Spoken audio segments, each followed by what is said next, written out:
ઉપલેટાના રાધે સેવા ગ્રુપ દ્વારા શ્રીમદ ભાગવત સપ્તાહ જ્ઞાન પારાયણનું આયોજન કરવામાં આવ્યું। રાજકોટ જિલ્લાના ઉપલેટા ગામે રામાનંદી સાધુ સમાજ ખાતે રાધે સેવા ગ્રુપ આયોજિત શ્રીમદ ભાગવત સપ્તાહ જ્ઞાન યજ્ઞ પારાયણ દાતાઓના સહયોગથી અને સમસ્ત સમાજના સાથ સહકારથી આયોજન, જેમાં આ શ્રીમદ ભાગવત સપ્તાહ જ્ઞાન યજ્ઞમાં વ્યાસપીઠ પર પરમ વંદનીય શ્રી પાર્થિવભાઈ મજી વડિયાવાડા જૂનાગઢ પોતાના મધુર વાણી અને સંગીતમય જ્ઞાન શૈલીમાં કથાનું અલૌકિક કથા અમૃતનું રસપાન કરાવતા લોકોમાં ભારે ઉત્સાહ। શ્રીમદ ભાગવત સપ્તાહમાં ઉત્સવમાં નરસિંહ વામન અવતાર, શ્રી નરસિંહ પ્રાગટ્ય, શ્રી વામન જન્મ, શ્રી રામ જન્મ, શ્રી કૃષ્ણ જન્મ, શ્રી ગિરિરાજ અન્નકૂટ ઉત્સવ, ગિરિરાજ પૂજન, શ્રી લક્ષ્મી રૂક્ષ્મણી વિવાહ, શ્રી સુદામા ચરિત્ર, શ્રી પરીક્ષિત મોક્ષ જેવા કાર્યક્રમ ઉજવવામાં આવ્યા હતા। તેમજ રોજ રાત્રે અલગ અલગ કાર્યક્રમ, જેમાં રાસ મંડળી, સત્સંગ, રાસ ગરબા જેવા અનેક કાર્યક્રમોનું આયોજન કરવામાં આવ્યું હતું। શ્રીમદ ભાગવત સપ્તાહ આમંત્રણ અને માન આપી અનેકના નામે અનામી તેમજ રાજકીય મહેમાનોએ હાજરી આપી સપ્તાહનું રસપાન કરાવ્યું હતું। તેમજ ગામના ધર્મપ્રેમી જનતા દ્વારા કથા શ્રવણ કરવામાં આવ્યું હતું। દ્વારકાધીશની જય છે। રાધે સેવા ગ્રુપ દ્વારા શ્રીમદ ભાગવત સપ્તાહ જ્ઞાન યજ્ઞનું રાધે સેવા ગ્રુપ દ્વારા આયોજન થયું હતું। એમાં અમે રાધે સેવા ગ્રુપના જે બધા બહેનો છે, આ બધું જે અમારું ગ્રુપ ચાલે છે, જે કાંઈ અમે કાર્યક્રમ કરીએ છીએ એ બહેનો સંચાલિત હોય છે।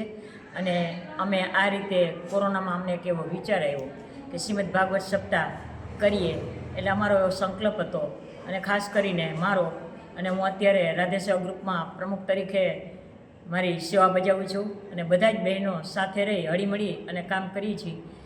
અમે આ રીતે 5 સપ્તાહ અમારી પૂરી થઈ છે આજે જ, અને હવે પછી અમારી જે 6 સપ્તાહ બાકી છે, 11 સપ્તાહનો અમારો સંકલ્પ હતો।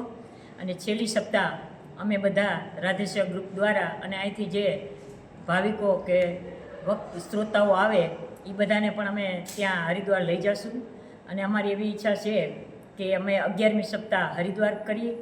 અને અમારી જુદી જુદી બધી પ્રવૃત્તિ છે કે દર અમાસે અમે બાળકો જમાડીએ, પછી નિદાન કેમ્પ હોય, એવી બધી લોકોને ઉપયોગી કાર્ય કરીએ છીએ। અને અમે જુદા જુદા જગ્યાએ અમે ભાગવત સપ્તાહનું આયોજન કરીએ છીએ।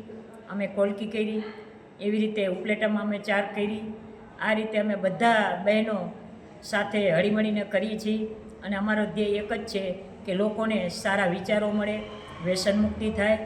અને ખાસ કરીને મુખ્ય અમારો ઉદ્દેશ એવો છે કે જે અત્યારે આપણી જે આ સાંસ્કૃતિક છે, જે સંસ્કૃતિ છે, એ લોકો ભૂલી ગયા છે। એટલે અમે બધા આવા જે 5000 વર્ષ પહેલાં જે શ્રી કૃષ્ણ પોતે જ્યારે અવતાર ધારણ કર્યો, એમની જુદી જુદી લીલાઓ આવે છે, એમાં અમે ખાસ કરીને નંદભાઈઓ કરીએ છીએ, પછી વામન અવતાર કરીએ છીએ, અને રૂક્ષ્મણી વિવાહ પણ અમે ખૂબ ભવ્ય અને ધામધૂમથી, ગઈકાલે જ અમારે રૂક્ષ્મણી વિવાહ હતા, આજે અમારા સપ્તાહનો છેલ્લો દિવસ હતો।